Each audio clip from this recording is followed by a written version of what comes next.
Life experiences, guys. Inside fighting, my VLMA, Ilan Srulovic, Sifu Milos. Okay? The crazy guys. Pow, pow.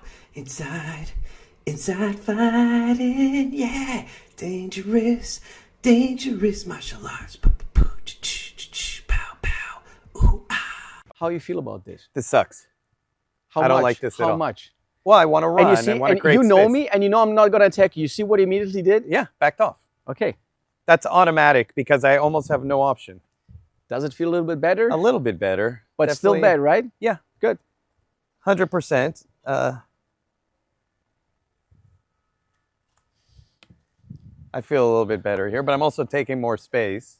Okay. But here I feel like maybe I can keep you away, crack you in the hand as you come in, boom. Do you see his expression? Now he's going to get active, right? Yeah, empty hand, I felt like running. Now I feel like I want to fight Okay. a little bit. Yeah. This is my machete, guys. My live machete. Look now. He's not retreating here, a single step. Here I'll fight you. You see, I don't want to. I could still yeah, die but you very see, easily, you're but I not feel like- retreating a single step. Look the action, the difference, right?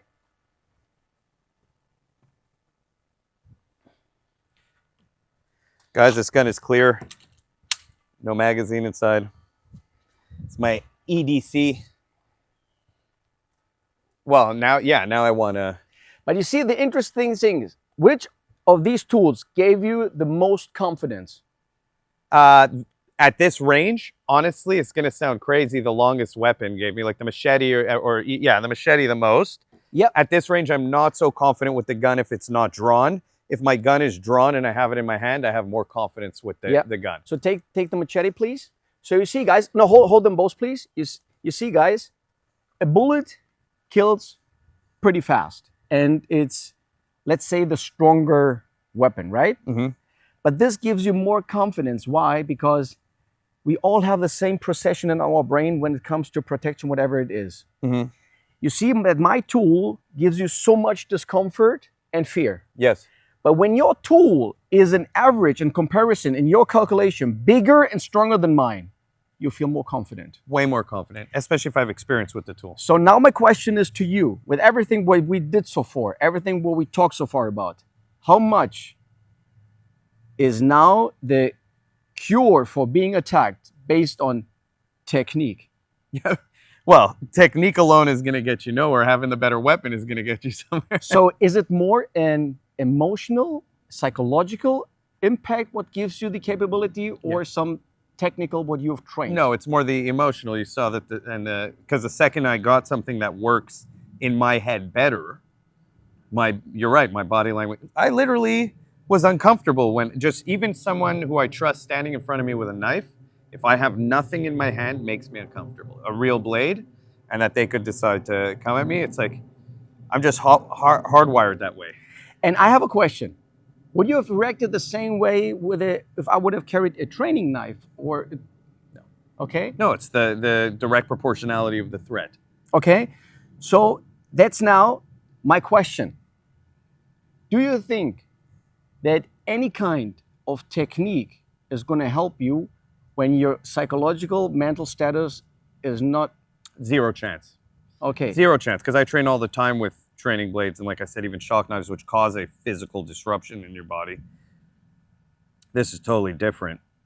You know, And he is how many years of Filipino martial arts? 20 20 since I'm years. 14 more. No, since I'm 14, Okay. I'm 40, almost 30 years. 30 years, okay? It's the same with me, guys. So now for the whole audience, for all the experts out there, okay? Mm-hmm. It's a difference to face, even in knowing each other in friendly circumstances, how much a real blade changes everything. 1,000,000% changes everything. Like, even when we're training with it, in that moment, I'm not going to perceive you as my friend. I'm going to perceive you as a legitimate threat. Even I'm not going to try and kill you, but I have to take the threat of the blade so serious that even though I know we're training, even though I know we're going gentle, one wrong movement could cut me. One thing I've seen with you is you're hardwired very different. I've seen you just give a knife to someone and be like, just come on, come stab me. Come attack me. You're just a little bit of a different person than I am. I'm kind of like, nah. I'm gonna go for a walk. And So I trained myself like this because I was in circumstances like this a lot of years in my life. So I'd like to make a second test. Let's put the weapons down. Mhm. Okay. We would now be forced to go at each other barehanded fight. Yep. Okay. So you posture up, I posture up, doesn't matter in what way. Okay. So now tell me, please, do you have an immediate kind of approach of techniques of entrance you would have? You're talking about for actual self-defense. Yes, situation. actual. Yeah. Of course, I'm gonna blitz in. and I'm Okay, gonna okay. yeah. Take your machete.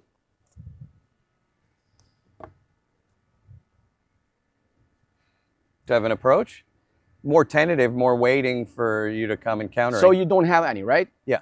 Well, I don't have an initiation that I'm going to do. I'm going to come for. I'm going to attack. I have a game plan. Cut the hand that's coming at me. But you see, what you had here before, the motivation. I'm going to do something. Yes. I'm going to create a fortune. Yes. You don't have that, right? No, it's different. Even that your weapon, you know now, and he's not moving back, you see, guys, because he intentionally feels and knows that his weapon is stronger and bigger than mine, right? So let's do this exchange. Take this knife, take the machete away, and tell us how you feel. Now more defensive. You see what he's immediately doing? You step back. Yeah. And you see, guys, now, again, my question. Can all of this be based on technical evaluation? No, you have to feel it. Yeah, my entire game plan for how I can fight you has to change based on the size and the use of my weapon. Empty hand, I'm completely screwed. Just completely screwed. I actually am just hoping I can maybe poke you in the eyes and get some kind of control of the wrist. But with a knife like this, I'm still kind of like, I'm still kind of thinking like, okay, I'll have to drive the knife and like where the attack comes from. Yep. With the machete, I'm like, no, I'm not even worried about that. As you come at me, I'm going to chop your hand up. Yeah.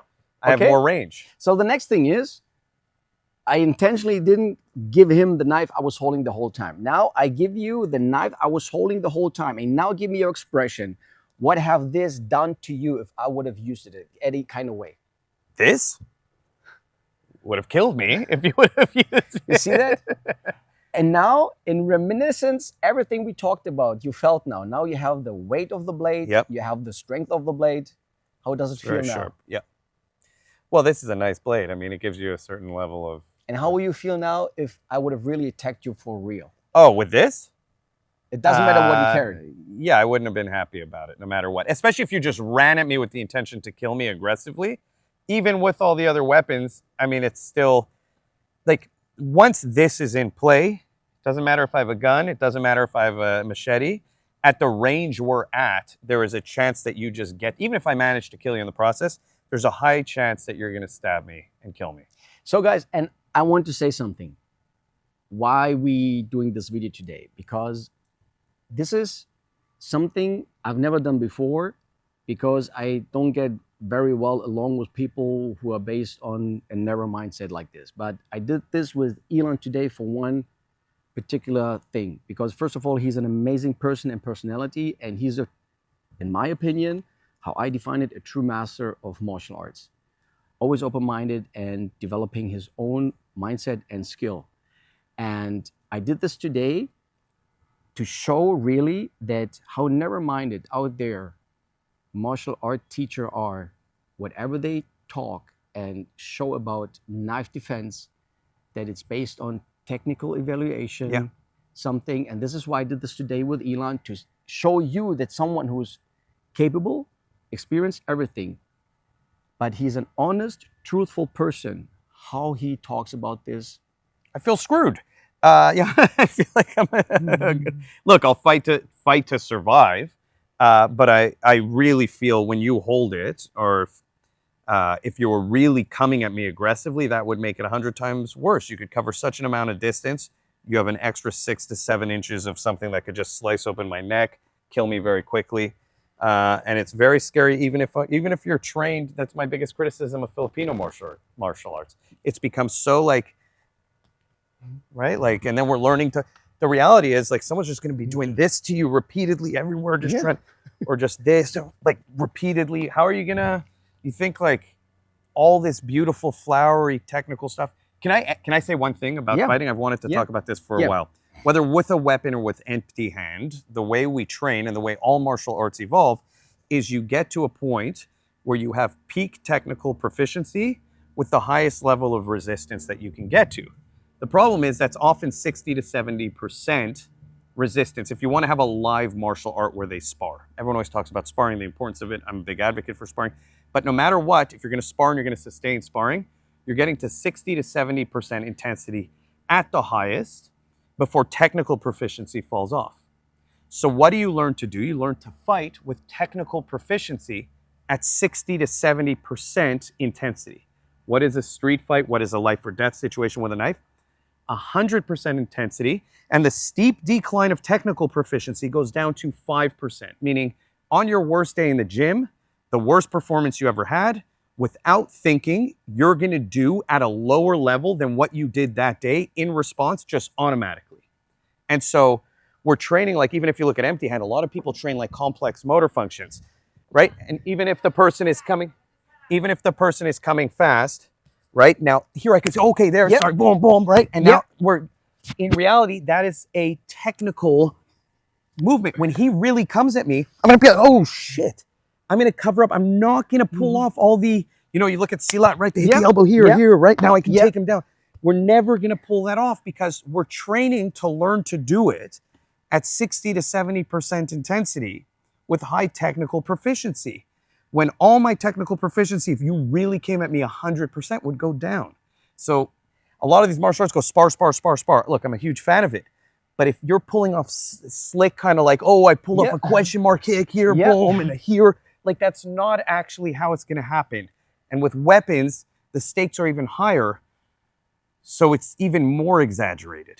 It's even more extreme. Matches absolutely what I tell my students. I tell my students all the time, a real fight situation in real life circumstances is 85% psychological status, 15% technique. Yes, That's it. So it matches the same average. 100%. Percent is Same what you kind said. of, exactly, This- right in the yeah, range of what yeah, I was yeah, talking about. yeah. But so few people train that way. They train to, you look at jujitsu, they train to do complex motor functions under stress. And they go, look, I'm doing it under stress. You're not doing it under 100% intense stress. Because if you were, you wouldn't be able to do that every day. Exactly. You'd be injured or dead. Exactly. And so when you really face that, you won't be prepared for it. But you're one of the few guys who's like, no, I'm just putting on something. I'm just going to go full force and kill you. And I'm like, all right, that works. That's a good way to train. And you realize your technique goes out the window. Yeah. So guys, I think we covered a lot of good stuff today. Yeah. Thank Always. you. Thank you. Good seeing you after a long time also. Inside Fighting, Ilan Strulovic, my Vilame, Sifu Milos Daklic. Come and join both of us or individually. You'll always learn the best things, experience the best.